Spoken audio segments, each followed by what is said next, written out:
Alright, what's up everyone? Welcome to another episode of Battling 101 Basics. Today we're going to be going over team preview. Now, it's a pretty long topic to cover, so I'm just going to be breaking this up into two parts. This first part is going to be focusing on general trends that people like to lead with and trying to counteract that.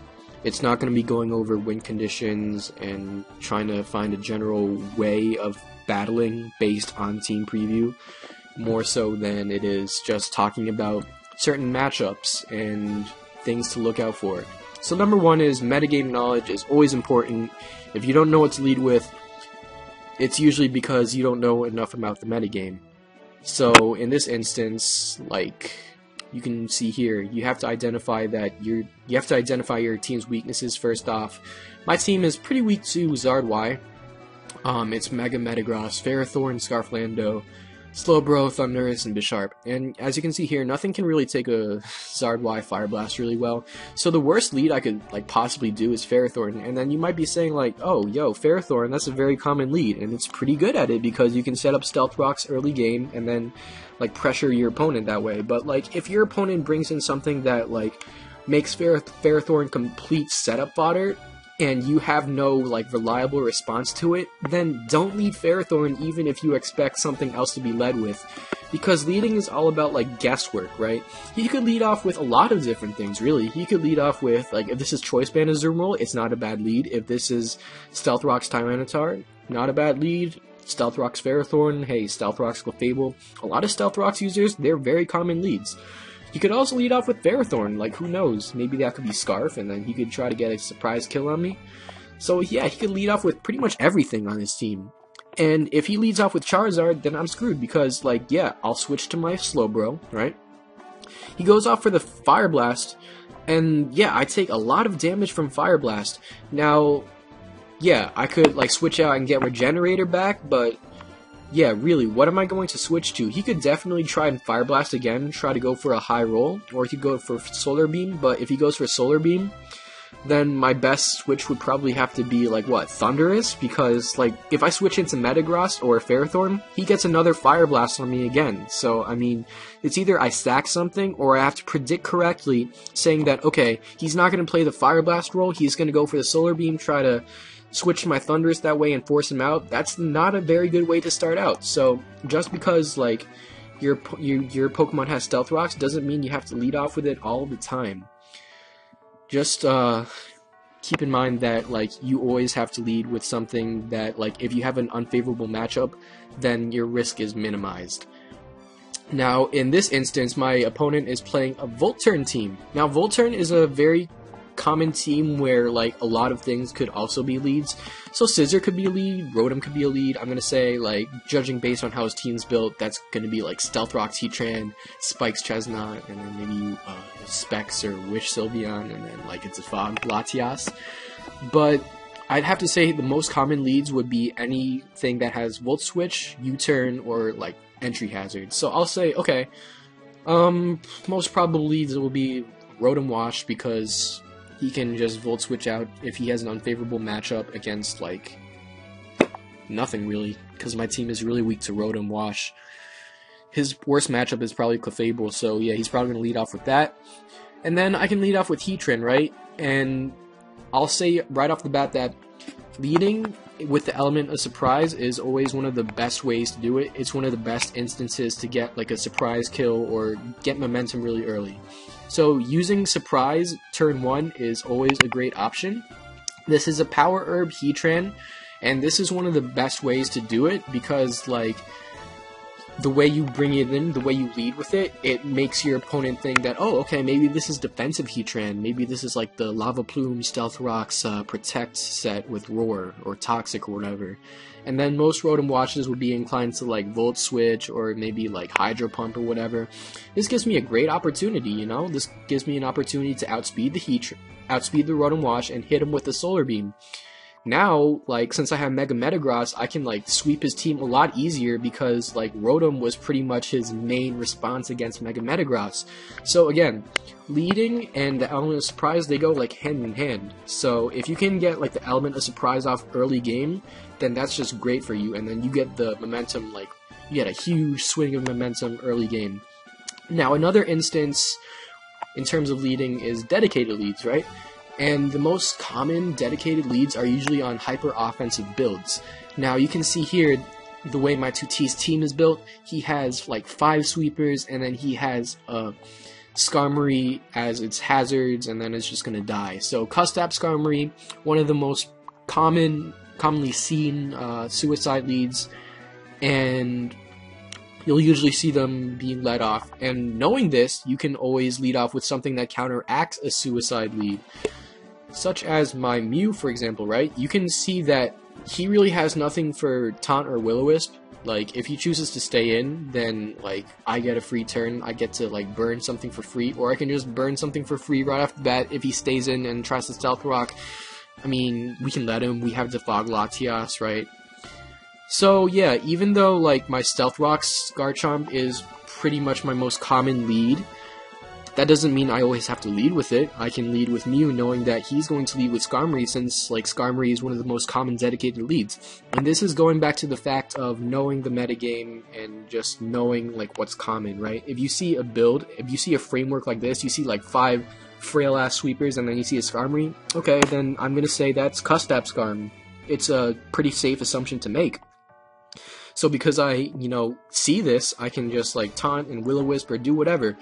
Now, in the same instance, if you're the one using the dedicated lead, you don't always have to lead with it. Most of the times, it's, a good idea to, but you don't always have to lead with it.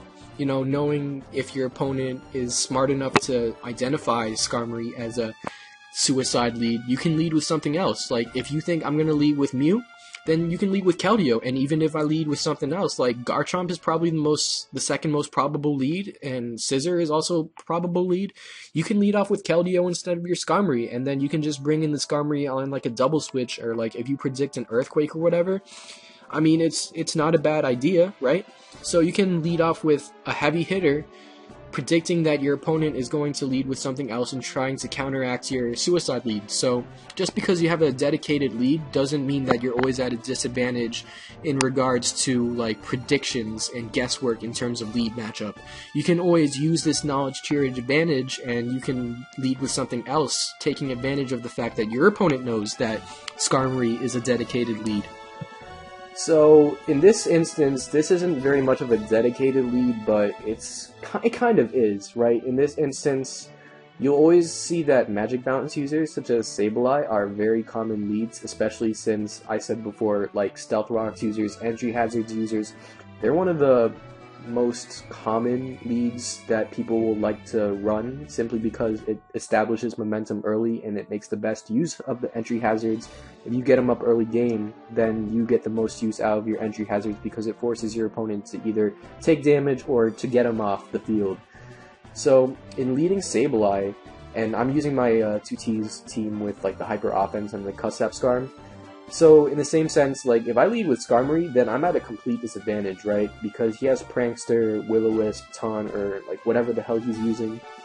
It's just a really bad option for me, right? Because I have nothing to take a burn, as you can see, so he gets a free burn, and then he establishes momentum early. And since Keldeo is one of my best responses to Sableye, unless it gets, like, a Calm Mind up or two, then I'm going to have a lot of tough times dealing with Mega Sableye now, because just looking at his defensive team with like Ferrothorn and Gliscor and probably like defensive Heatran and Sableye, it's going to be very hard to break it if Sableye like right off the bat establishes its Mega and then allows like you can just Will-O-Wisp everything and you have no clear rate for any form of recovery. But again, recognizing this is always a good thing to do. So again, you don't always have to lead off with your dedicated lead, right? You can lead off with something else. So in this instance, I'm going to be leading off with Diggersby. Now let's just look at his team for a second. We can see that Diggersby and Lopunny put in a lot of work on this guy's team. Now, obviously they can't like flat out sweep him, but in a hyper offensive build, you can just sack and destroy, right? That's the whole premise of the team. Just like sack something, just like go YOLO mode on this guy's team. Just like lay down the hurt and then die and then bring in something else and then they'll just finish the job for you. So in this instance, I recognize that he's going to lead with Sableye, so I'll lead with my Diggersby, right? I can lead with Diggersby, and then this is Lum Swords Dance. If he led off with, like, Heatran or whatever, it still would have been a great matchup. Or, like, Gliscor, that would have been a great matchup too. So I can just Swords Dance, like, twice. Like, he can burn me for all I care. And now I have the advantage. Like, he has to play prediction games in order to, like, survive against this Diggersby, in order to wait out the turns, right? So I have the momentum, I have the strong hitter, and now his Gliscor and his his Gliscor and his Sableye are weakened. So I mean, like, my Lopunny is Healing Wish. I could finish off my opponent with Swords Dance Diggersby late game after I Healing Wish with Lopunny, or I can just, like, clean with Lopunny after I, like, rack up some damage with, like, Nasty Pot Thunder, Specs Keldeo, or, like, Choice Band Azumarill, right? So there are a lot of options in order to gain momentum, and it's not always, you know, leading with a dedicated lead, getting the hazards up. Like, even though that's, like, the game plan most of the time, it doesn't always have to be that way. It's a very fluid thing, leading. You can lead with different things, predicting, like, different various outcomes of the matches. You don't always have to lead with your entry hazards in order to maintain momentum. Usually, you know, momentum can be just got by leading with a favorable matchup, a heavy hitter, and if it's an unfavorable matchup, then switch out. Okay, so just a quick refresher on what we did today. The first thing, and the most important thing, is to know the metagame whenever you're doing team preview, because there's really no way around it. You have to play the game on a consistent basis, or at least so you know what everything does, in order to make general assumptions about your opponent's team, in order to predict correctly, like, what your opponent's gonna do, right? You just gotta know the metagame. There's no way around it.